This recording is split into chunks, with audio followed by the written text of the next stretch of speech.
Monsieur l'honorable président du Sénat, honorable ministre de l'économie et des finances, honorable députés et sénateurs ici présents, honorable gouverneur de la Banque centrale, honorables membres du secteur privé des affaires, distingués invités. Je suis honoré de participer aujourd'hui à cet atelier de travail consacré à la lutte contre le blanchiment des capitaux et le financement du terrorisme qui revêt pour l'administration Martelly-Lamotte d'une importance majeure. Aucun pays n'est à l'abri des risques majeurs que constituent les conséquences néfastes des crimes financiers. Ces crimes sont une menace fondamentale pour l'existence même de notre société. Menace aggravée par le caractère de plus en plus transnational de la finance. Le problème est encore plus grave dans le cas d'un pays ayant une économie aussi modeste que la nôtre. Nous devons nous mettre ensemble pour combattre ce crime transnational. Il nous faut en effet mobiliser nos ressources, mobiliser toutes nos forces pour lutter contre ce fléau. Malgré tout, Haïti aujourd'hui, par le biais de son pouvoir exécutif, de son pouvoir législatif et de son pouvoir judiciaire, est au rendez-vous de ses devoirs d'État responsables. Nous sommes tous décidés à combattre le blanchiment des avoirs et à lutter ensemble, tout aussi bien contre le financement du terrorisme. Ce combat est d'une telle importance pour notre pays que le secteur privé des affaires participe aussi à ce combat. La rencontre d'aujourd'hui est hautement symbolique. Nous remercions donc d'autant plus le Sénat de la République pour cette initiative. Cette démarche se situe dans l'esprit de la Constitution haïtienne, savoir consulter les secteurs de la société concernés par un projet de loi qui touche autant d'acteurs de la vie nationale. L'adhésion d'Haïti en octobre 2001 au groupe d'action financière de la Caraïbe répond de la nécessité de mettre en place un cadre de coopération entre les États pour combattre le crime transnational. Dans cette optique, il est judicieux de combattre ces crimes par une approche intégrée de l'ensemble des États.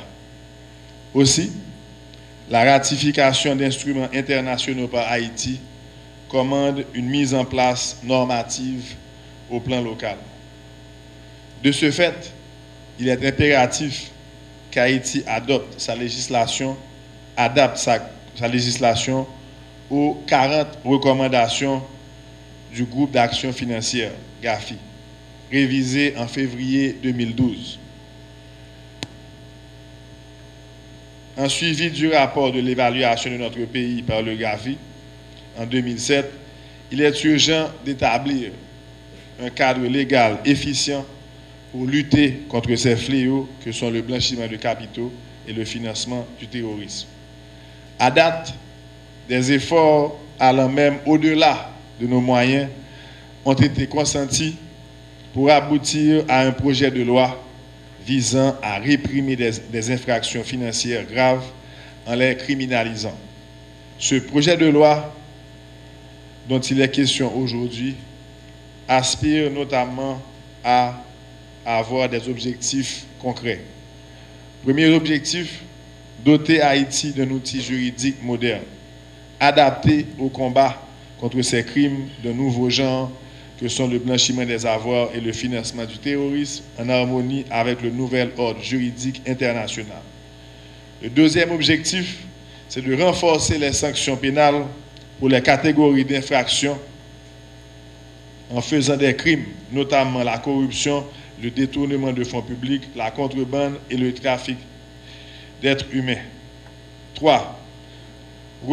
Recentrer et surtout renforcer le mandat des institutions en charge du dispositif de lutte contre le blanchiment des avoirs.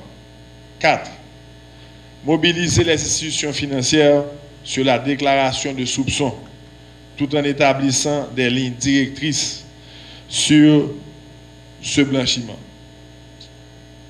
Saluons le travail normatif accompli par la Banque centrale dans l'attente des lois appropriées.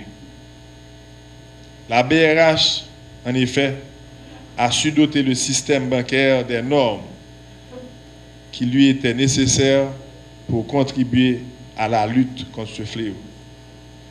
La réponse du système bancaire a été exemplaire. Sans le concours proactif de nos banques, nous n'en serions pas là aujourd'hui. Nous ne serions pas ici à discuter de ce projet de loi. La loi bancaire récemment votée et promulguée n'aurait pas encore existé à cette heure. Donc je remercie toutes nos banques, la BRH, pour ce concours indispensable. Un grand merci aussi à l'Association professionnelle des banques. Il me faut bien sûr remercier de nombreux organismes d'État, l'UCREF, l'ULCC, la CNLBA et d'autres acteurs du secteur privé, juristes, hommes d'affaires, assureurs, etc. Bien que les progrès soient notables, soyons conscients qu'il en reste beaucoup à faire. Tout spécialement, il est indispensable qu'une nouvelle loi anti-blanchiment et anti-financement du terrorisme soit votée d'ici le mois de mars 2013. Ceci en harmonie aux normes internationales et aux délais fixés. Notre obligation d'État responsable nous le commande. Un manquement à ce devoir nous amènerait à être classés au nombre des pays dits non coopératifs.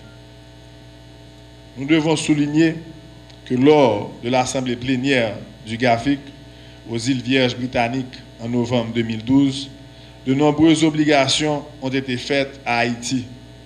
La plus importante de ces exigences était la mise en place d'une loi contre le blanchiment des avoirs. Je n'ose pas évoquer le détail des conséquences que pourrait avoir pour Haïti et pour nos ressortissants une mise en quarantaine financière. Je laisse ce soin au souvenir douloureux de l'embargo des années 90.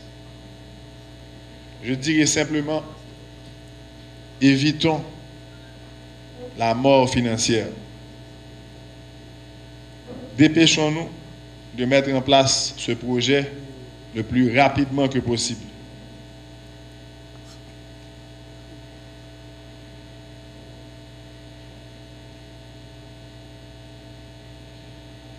Donc je demande à tous et à toutes ici présents, au Parlement, à l'exécutif, à la presse, de se mobiliser pour qu'avant la date limite, que ce projet de loi soit voté pour que Haïti soit épargné de situations difficiles.